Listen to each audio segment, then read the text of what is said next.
They say buying a home is the American dream. For me, it was. Until one flag in one window sparked a battle I never saw coming. Harassment, false police calls, and a neighbor who crossed every line to silence my identity. But I didn't back down. What started as quiet defiance turned into a fight for respect, justice, and something bigger than me. This is how one flag changed a neighborhood, and why I'll never take it down. When Desmond Powell moved into Pinecrest, he thought he had finally arrived at peace, after years of renting cramped apartments, pulling all-nighters as a software engineer, and building a modest photography side hustle. He had saved enough for his first home. Pinecrest was quiet, sun-drenched, and charming in that storybook suburb kind of way. For Desmond, it felt like more than just a house. It was a canvas for a new chapter of life. He moved in during spring, when lawns were neatly trimmed and porch flags fluttered in the breeze. Some displayed sports teams, some military pride, others seasonal flowers. So when Desmond placed a small Jamaican flag in his front window, honoring his heritage and the country his grandparents once called home, he thought little of it. To him, it was pride, not politics. To Barbara Reynolds, however, it was an act of war.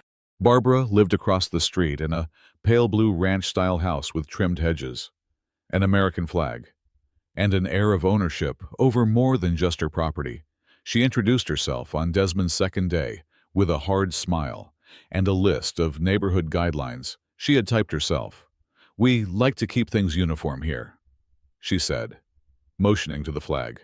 "That sort of thing can give people the wrong idea," Desmond replied with politeness. But the message was clear. She wasn't asking, she was warning. Over the next few weeks, her behavior grew colder, more calculated. Desmond would catch her photographing his home from the sidewalk. When he stepped outside one morning to get the paper, she was crouched behind her mailbox, pretending to weed while holding her phone toward his window. He said nothing at first, trying to believe it was paranoia. But when he received a letter from the neighborhood association citing him for unauthorized visual displays, he knew it wasn't in his head. He called the association. No one there had ever received complaints about flags before. No such rule existed in the bylaws. Yet Barbara persisted, reporting him, weekly writing emails, calling city officials, even knocking on his door with passive-aggressive pamphlets about property value preservation. Still, Desmond refused to take the flag down. It was his home, his right. Then came the night of the 911 call. It was a Thursday evening. Desmond was on a Zoom call with a client in Berlin, walking around his living room as he often did when brainstorming. The call went long. At 9:17 p.m., he noticed flashing lights outside. Within minutes, 2 police officers were at his door. "Sir, we received a report of suspicious behavior," Officer Jenkins said gently, though his hand remained on his belt. "A neighbor claims someone was pacing inside the house, possibly arguing or acting erratically." Desmond blinked. "That was me. I was working." He invited them in, showed them the call log, the project board on his laptop, the recording from his Ring doorbell which showed no visitors. The officers seemed embarrassed. One even apologized. Quietly, "We have to respond to every call," Jenkins added. "But between us, she calls a lot." That night, Desmond couldn't sleep. He felt exposed, humiliated, and suddenly unsafe in a place that was supposed to feel like home. The next morning, he bought 2 security cameras and installed them discreetly. Then, he started keeping a log. Every encounter, every glance, every time Barbara hovered near his yard with a phone in hand. He recorded it. Weeks passed. The entries in his journal grew. Barbara's actions escalated. She called 911 again, this time because Desmond was digging something suspicious in his yard. He was planting sunflowers. He stopped answering her door knocks. She left printed complaints instead. Then, one night, just past midnight, Desmond woke to a metallic clink outside his window. The flagpole shook violently. When he checked his footage the next morning, His breath caught. Barbara, in her bathrobe and slippers, was hacking at the pole with a kitchen knife. The footage showed everything, her sneaking across the lawn, raising the blade, slashing furiously before giving up and running home. Desmond turned the footage over to the police that same day. Barbara wasn't arrested on the spot, but she was served a summons for criminal trespass and vandalism.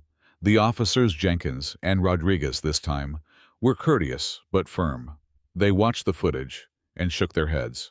"I've worked this beat for 10 years," Rodriguez said. "This is the most ridiculous act of harassment I've seen in a neighborhood this clean."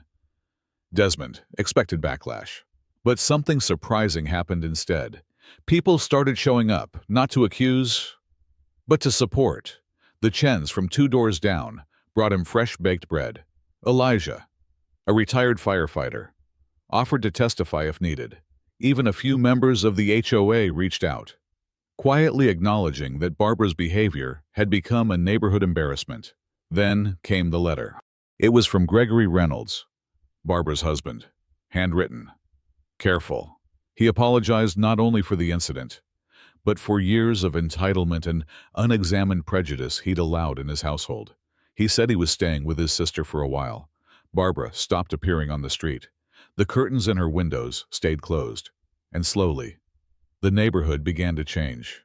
At that year's holiday party, held in the community park, Desmond was invited to speak. It was a modest event, folding chairs, hot cider, kids chasing each other with glow sticks. But when Desmond stepped up to the mic, the applause came not from obligation, but respect. He didn't talk about the flag. He talked about what it meant to feel seen, about the right to bring your whole self into a space, even when others want you to shrink. "I came here thinking I was buying a home," he said, "but I found a voice instead, and I found people willing to listen." The crowd was silent for a moment, then clapped again, longer this time. Since then, Desmond has kept the flag up, not defiantly, but proudly. New neighbors moved in, some from different backgrounds. The HOA amended its bylaws to include protections for cultural displays. The cameras are still there, but now they mostly catch kids running across lawns or squirrels raiding bird feeders. Barbara eventually sold her house. Desmond still works long hours, still takes photos of clouds and wildflowers in the golden hour. But now, when he looks out the front window, he sees something more than a quiet street. He sees what happens when you stand firm, stay kind, and refuse to let hate shrink your life. Because sometimes the biggest change comes not from shouting, but from choosing to stay visible, even when someone wants you to disappear.